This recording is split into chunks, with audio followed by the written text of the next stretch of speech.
this is Radhika Gaur again here with the session number 4 of your chapter metals and non-metal.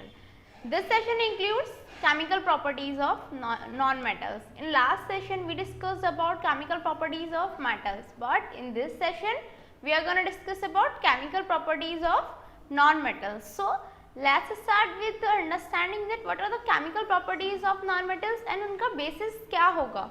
Non-metals have a tendency to accept electrons and form anions. Obviously ये वाली बात हमें clear है क्या कि जो non metals होते हैं उनमें क्या टेंडेंसी होती है कि वो इलेक्ट्रॉन्स को एक्सेप्ट करे, और जो मेटल्स होते थे उनकी क्या टेंडेंसी होती थी कि वो इलेक्ट्रॉन्स को लॉस करते थे. अब जब कोई भी चीज़, कोई भी जो नॉन मेटल है, जब वो इलेक्ट्रॉन्स को एक्सेप्ट कर रहा है तो उस पर कौन सा चार्ज आ जाएगा, एनाइंस. वो एनाइन का फॉर्मेशन करने का उस पर नेगेटिव चार्ज फॉर्मेशन हो जाएगा. तो ये क्या हुआ, नॉन मेटल्स की प्रॉपर्टी हुई जिसके थ्रू वो इलेक्ट्रॉन्स को एक्सेप्ट करता है और एनाइंस का फॉर्मेशन करता है. एनाइंस मतलब नेगेटिव आइंस का फॉर्मेशन करता है. दस non metals are known as electronegative elements, और इसीलिए उन्हें क्या बोलते हैं हम, इलेक्ट्रोनेगेटिव एलिमेंट्स बोलते हैं. तो क्या हुआ, जो नॉन मेटल्स हैं उनमें टेंडेंसी होती है कि वो इलेक्ट्रॉन्स को एक्सेप्ट करे और नेगेटिव आयंस का फॉर्मेशन करे, negative charge ions that is anions का फॉर्मेशन करे. इसकी वजह से हम जो नॉन मेटल्स हैं उनको इलेक्ट्रोनेगेटिव एलिमेंट्स कहते हैं. ये जो टेंडेंसी होती है इलेक्ट्रॉन्स को एक्सेप्ट करने की, इसी के बेसिस पे जो नॉन मेटल्स हैं उसकी केमिकल प्रॉपर्टीज़ को हम एक्सप्लेन कर सकते हैं. अभी एक बात बताइए, जो इलेक्ट्रॉनिक कन्फिगरेशन है नॉन मेटल्स का वो क्या होगा.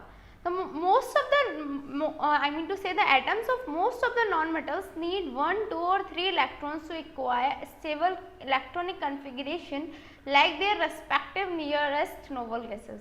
हमने क्लास 9th में वाली चीज़ पढ़ी थी कि कोई भी मेटल हो या नॉन मेटल हो, यदि वो स्टेबल नहीं है, वो अनस्टेबल है, तो वो क्या चाहता है कि उसकी जो नियरेस्ट नोबल गैस है उसके अकॉर्डिंगली, उस जैसे जितना उसकी नोबल गैस का कन्फिगरेशन है उतना ही इलेक्ट्रॉनिक कन्फिगरेशन गेन करके वो स्टेबल हो जाए. तो स्टेबल होने के लिए नॉन मेटल्स को कितने इलेक्ट्रॉन्स की रिक्वायरमेंट होती है, 1, 2 या 3. जो नॉन मेटल्स होंगे या तो उन्हें 1 इलेक्ट्रॉन चाहिए होगा या 2 चाहिए होंगे या 3 इलेक्ट्रॉन्स चाहिए होंगे अपना जो स्टेबल कन्फिगरेशन है वो मेंटेन करने के लिए. और किसके इक्वल मेंटेन करने के लिए, जो उसके पास वाली नोबल गैस है उसके इक्वल उनका जो इलेक्ट्रॉनिक कन्फिगरेशन है वो एक्वायर करने के लिए जो नॉन मेटल्स हैं उनको 1, 2 या 3 इलेक्ट्रॉन्स की रिक्वायरमेंट होती है. एग्जाम्पल के लिए आप देख सकते हो यहाँ पे हमने ऑक्सीजन के एग्जाम्पल दिया. ऑक्सीजन में टोटल नंबर ऑफ इलेक्ट्रॉन्स 8 होते हैं, उसका इलेक्ट्रॉनिक कन्फिगरेशन क्या हो गया, 2,6. लेकिन अब जो ऑक्सीजन है वो क्या करेगा, 2 इलेक्ट्रॉन गेन कर लेगा, तभी उसका जो इलेक्ट्रॉनिक कन्फिगरेशन है वो नोबल गैस के बराबर होगा, दैट इज 2,8. अब ये जो ऑक्सीजन था वो कहाँ क्या हो गया, स्टेबल. बट स्टेबल कब हुआ, जब उसने -2 नेगेटिव चार्ज एक्वायर कर लिया. ठीक है, सेम यहाँ पे क्लोरीन के केस में 287 इसका इलेक्ट्रॉनिक कन्फिगरेशन हो गया. क्यों, क्योंकि क्लोरीन का एटॉमिक नंबर क्या होता है, 17 होता है. अब इसको स्टेबल होने के लिए कितने इलेक्ट्रॉन की रिक्वायरमेंट है, 1 इलेक्ट्रॉन की.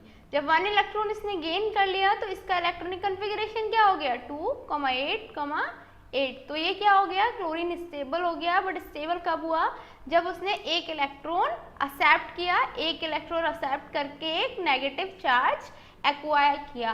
तो ये होता है इलेक्ट्रॉन्स का स्टेबलाइजेशन. जो एटम्स हैं वो स्टेबल होते हैं, और स्टेबल कैसे होते हैं, वो इलेक्ट्रॉन्स को एक्सेप्ट करते हैं. तो ये होता है नॉन मेटल के केस में, इलेक्ट्रॉन्स को एक्सेप्ट करके जो हमारे एटम्स हैं वो स्टेबल हो जाते हैं. अभी हमने इलेक्ट्रॉनिक कन्फिगरेशन पढ़ा. अभी बात आती है reaction of non metals with oxygen. It's of not और. सो जो रिएक्शन है नॉन मेटल्स की ऑक्सीजन के साथ वो कैसे होती है. Non metals combine with oxygen to form corresponding oxides. क्या होता है, जो नॉन मेटल्स हैं वो ऑक्सीजन के साथ कंबाइन होते हैं और क्या फॉर्म करते हैं, H2O. ठीक है, that is H2O. I mean to say यदि हमने हाइड्रोजन की रिएक्शन ऑक्सीजन के साथ यहाँ पे एग्जाम्पल में देखी है तो H2O that is hydrogen oxide का फॉर्मेशन होगा.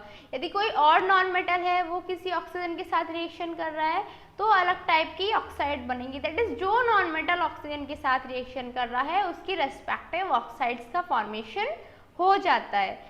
The oxides of nonmetals are covalent compounds because these are formed by sharing electron pairs between the atoms of oxygen and the nonmetal. जो ऑक्साइड्स होती हैं non metal की वो क्या होती हैं, कोवेलेंट कंपाउंड्स होती हैं।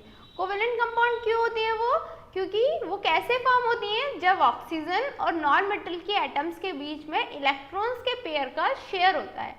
I mean, क्या होता है इसके केस में, जो एटम्स होते हैं वो इलेक्ट्रॉन पेयर्स की शेयरिंग करते हैं। शेयरिंग करने की वजह से क्या होता है, जो ऑक्साइड्स होती हैं नॉन मेटल की वो कोवेलेंट कंपाउंड्स होते हैं, ना कि आयोनिक कंपाउंड्स।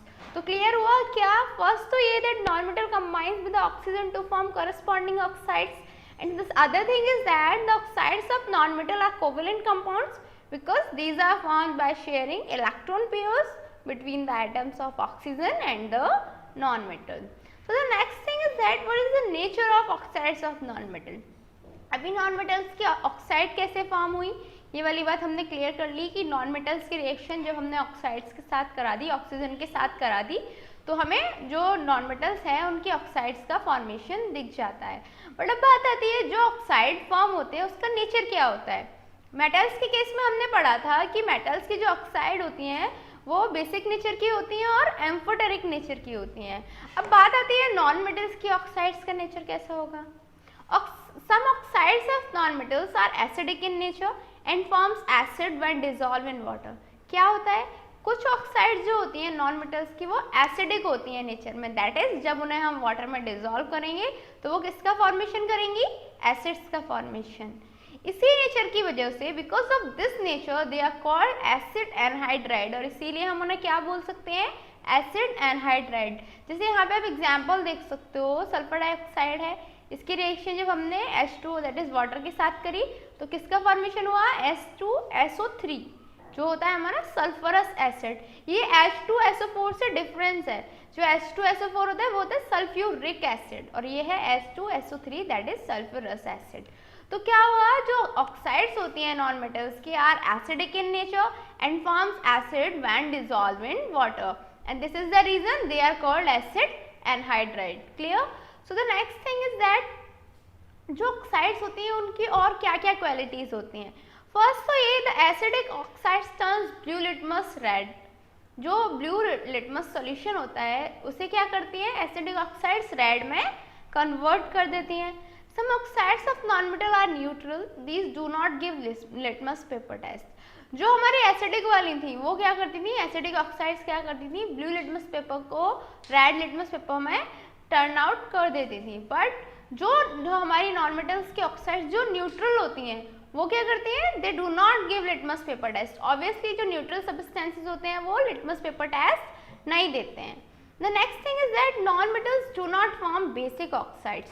अभी हमने पढ़ा जो नॉन मेटल्स हैं वो एसिडिक ऑक्साइड्स का फॉर्मेशन करते हैं, वो न्यूट्रल ऑक्साइड्स का फॉर्मेशन करते हैं, बट वो बेसिक ऑक्साइड्स का फॉर्मेशन नहीं करते हैं। ओके तो क्या हुआ, जो एसिडिक ऑक्साइड्स हैं वो ब्लू लिटमस को रेड लिटमस सॉल्यूशन में चेंज कर देती हैं। जो ऑक्साइड्स हैं नॉन मेटल्स की वो न्यूट्रल होती हैं और लिटमस पेपर टेस्ट नहीं देती हैं। Also non metals do not form basic oxide, जो नॉन मेटल्स हैं वो बेसिक ऑक्साइड्स का फॉर्मेशन नहीं करते हैं। अब बात आती है reaction of non metals with hydrogen.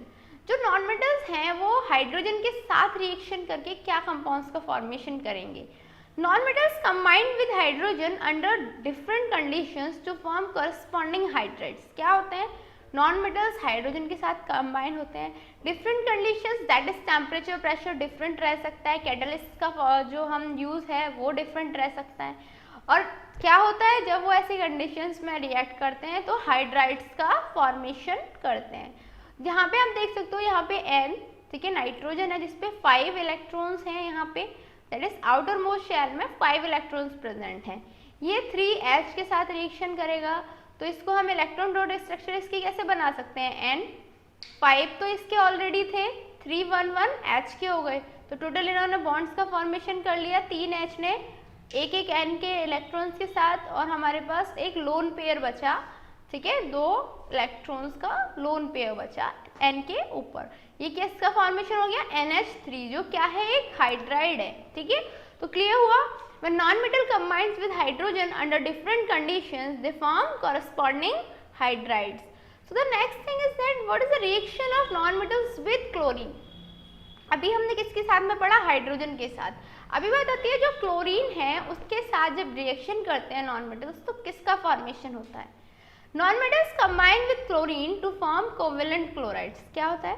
Non metals chlorine के साथ कॉम्बिनेशन होते हैं, कंबाइन करते हैं और किसका फॉर्मेशन करते हैं? एक कोवेलेंट क्लोराइड का फॉर्मेशन करेंगे, ठीक है। Covalent chlorides of non metal is generally a gas और अ लिक्विड। और जो कोवेलेंट क्लोराइड होगी वो क्या होगी? या तो गैस होगी या लिक्विड होगी। एग्जाम्पल के लिए आप यहाँ देख सकते हो, यहाँ पे H2 ने रिएक्शन करी Cl2 के साथ, तो किसका फॉर्मेशन हुआ? 2HCl, ठीक है, 2HCl दैट इज क्या है? ये एक कोवेलेंट क्लोराइड है, हाइड्रोक्लोरिक एसिड। तो ये किसका कैसे फॉर्मेशन हुआ है इसका? जब हाइड्रोजन ने क्लोरीन के साथ रिएक्शन करी। तो क्लियर हुआ that non metals combine with chlorine to form covalent chlorides. Also covalent chlorides of non metal is generally a gas और अ लिक्विड, क्योंकि HCl क्या होता है? Normally HCl as a gas रहता है और हम उसे नॉर्मली लिक्विड स्टेट में, जो एक्वस सॉल्यूशन होता है उसका, उसे लिक्विड स्टेट में भी देख सकते हैं। सो the next thing is that was the reaction of non metal with acids. हमने क्लोरीन के साथ रिएक्शन पढ़ ली, हाइड्रोजन के साथ रिएक्शन पढ़ ली। अब बात आती है जो एसिड्स हैं उनके साथ नॉन मेटल्स कैसे रिएक्ट करते हैं। When non-metals are allowed to react with acids, hydrogen gas is not produced. क्या होता है? जब हम किसी भी नॉन मेटल की रिएक्शन कराते हैं एसिड से तो क्या होता है? हाइड्रोजन गैस प्रोड्यूस नहीं होती है, because non metals are electron acceptor and thus can not provide electrons to H+ ions of acid. क्या होता है? और क्लियर सी बात है, जो नॉन मेटल्स हैं वो क्या होते हैं? इलेक्ट्रॉन एक्सेप्टर, दैट इज वो इलेक्ट्रॉन्स को एक्सेप्ट करते हैं। और एसिड के केस में क्या होता है? एसिड का फॉर्मेशन जब होता है जब कोई भी कंपाउंड या कोई भी एलिमेंट एक H+ आयन का फॉर्मेशन करे। अब H+ आयन का फॉर्मेशन करने के लिए नॉन मेटल्स को क्या करना पड़ेगा? एक आयन प्रोवाइड करना पड़ेगा H+ के लिए। अब जब उसके पास आयन ही नहीं है, कोई इलेक्ट्रॉन ही नहीं है देने को, क्योंकि वो तो खुद एक्सेप्ट करते हैं, तो ऑब्वियसली वो एसिड्स का फॉर्मेशन जो है H+ आयंस का फॉर्मेशन नहीं करेंगे। Therefore, they do not displace H from acids। इसीलिए क्या होता है? वो एसिड से H आयन को डिस्प्लेस नहीं कर पाते हैं and hydrogen gas is not produce, और हाइड्रोजन गैस प्रोड्यूस नहीं होती है। तो क्लियर हुआ that when non-metals are allowed to react with acids, hydrogen gas is not produced because non-metals are electron acceptor, और उनके इलेक्ट्रॉन एक्सेप्टर होने की वजह से जो एसिड का H+ आयन है उसे वो डिस्प्लेस नहीं कर पाते हैं। दिस इज द रीजन जो हाइड्रोजन गैस है उसका प्रोडक्शन नहीं हो पाता है। अभी बात आती है जो नॉन मेटल्स हैं वो ऑक्सीडाइजिंग एजेंट्स की तरह वर्क करते हैं, बट कैसे? An element acts as oxidizing agent if it has a tendency to gain electrons। ये वाली बात तो मैंने आपको ऑक्सीडेशन वाले टू से फर्स्ट चैप्टर में जब रिडॉक्स रिएक्शंस करा रही थी तभी क्लियर किया था कि ऑक्सीडाइजिंग एजेंट कौन से एजेंट्स होते हैं? वो एजेंट्स जो क्या करते हैं, एक तो उनमें जो इलेक्ट्रॉन्स हैं उनको गेन करने की प्रॉपर्टी होती है, सेकंड वो खुद तो रिड्यूस होते हैं लेकिन दूसरे का ऑक्सीडेशन कराते हैं, ठीक है। Oxidising agent is itself reduce, खुद तो वो रिड्यूस हो जाते हैं बट दूसरे का ऑक्सीडेशन करा के खुद रिड्यूस हो जाते हैं। तो क्लियर हुआ जो नॉन मेटल्स हैं वो ऑक्सीडाइजिंग एजेंट कैसे होंगे। यहाँ पे आप एग्जांपल में देख सकते हो, in this reaction chlorine gains an electron from sodium. यहाँ पे क्या हो रहा है, Na+1/2 Cl2। यहाँ पे जो क्लोरीन है वो क्या कर रहा है, Na से एक इलेक्ट्रॉन गेन कर रहा है, therefore chlorine is the oxidising agent here, ठीक है। वो इलेक्ट्रॉन गेन कर रहा है, इसका मतलब वो खुद तो रिड्यूस हो रहा है लेकिन जो Na है उसका ऑक्सीडेशन करा रहा है। यहाँ Na से Na+ में चेंज हो रहा है, यहाँ Cl2 Cl- में चेंज हो रहा है। तो क्या हुआ, जो Cl है वो खुद तो रिडक्शन हो रहा है उसका, लेकिन वो Na का ऑक्सीडेशन करा रहा है। दिस इज द रीजन जो Cl है वो किसकी तरह बिहेव करेगा, ऑक्सीडाइजिंग एजेंट की तरह। और Cl क्या है, एक नॉन मेटल है। तो क्लियर हुआ कैसे जो हमारे नॉन मेटल्स हैं वो ऑक्सीडाइजिंग एजेंट की तरह बिहेव करते हैं, क्योंकि वो खुद तो रिड्यूस हो जाते हैं लेकिन जो मेटल है उसका ऑक्सीडेशन करा देते हैं। So what is the oxidising power of non metals? Fluorine is a non metal, it is the strongest oxidising agent because it has a highest electronegativity. जो फ्लोरीन होता है वो नॉन मेटल होता है बट जो स्ट्रॉन्गेस्ट ऑक्सीडाइजिंग एजेंट है वो भी फ्लोरीन है। क्यों? क्योंकि इसकी जो इलेक्ट्रोनेगेटिविटी होती है वो हाईएस्ट होती है।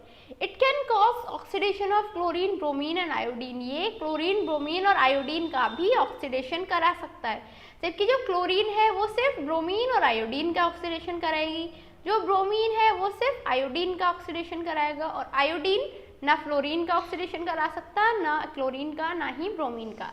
दैट इज जो रिएक्टिविटी सीरीज में, आई मीन टू से जो पीरियोडिक टेबल में ऊपर प्रेजेंट है ग्रुप में, दैट इज जो फ्लोरीन है वो नीचे प्रेजेंट जो क्लोरीन, ब्रोमीन, आयोडीन है सबका ऑक्सीडेशन करा सकता है, जबकि क्लोरीन फ्लोरीन का नहीं करा पाएगा बट ब्रोमीन आयोडीन का करा पाएगा। तो ये सीक्वेंस जो है पीरियोडिक टेबल के अकॉर्डिंगली चलता रहता है। मेन थिंग इज दैट जो फ्लोरीन है वो अपने ग्रुप में भी सबसे स्ट्रॉन्गेस्ट ऑक्सीडाइजिंग एजेंट होता है, इतना कि वो क्लोरीन, ब्रोमीन, आयोडीन को भी ऑक्सीडाइज कर सकता है।